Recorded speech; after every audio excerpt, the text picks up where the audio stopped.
North Korea के कुछ ऐसे अजीब रूल जिसे सुनने के बाद तुम सोचोगे कि मैं कितना खुश नसीब हूँ, क्योंकि सोचो क्या होता अगर तुम नॉर्थ कोरिया में पैदा होते। सबसे पहले तो तुम्हें वहाँ की सरकार बताएगी कि तुम्हें करना क्या है, तुम कैसे दिखोगे, सरकार बताएगी, तुम कैसे कपड़े पहनोगे, सरकार बताएगी, तुम कैसे बाल रखोगे वो भी उनके कुछ ऑप्शंस में से सरकार बताएगी। और अगर तुमने ऐसा नहीं किया तो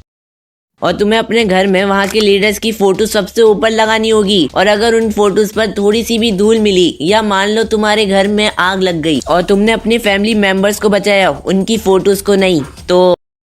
देखो नॉर्थ कोरिया का कोई लीडर दिसंबर में मरा था तो वहाँ पर दिसंबर में हंसना मुस्कुराना मना है, और अगर कोई हंसता हुआ पकड़ा गया तो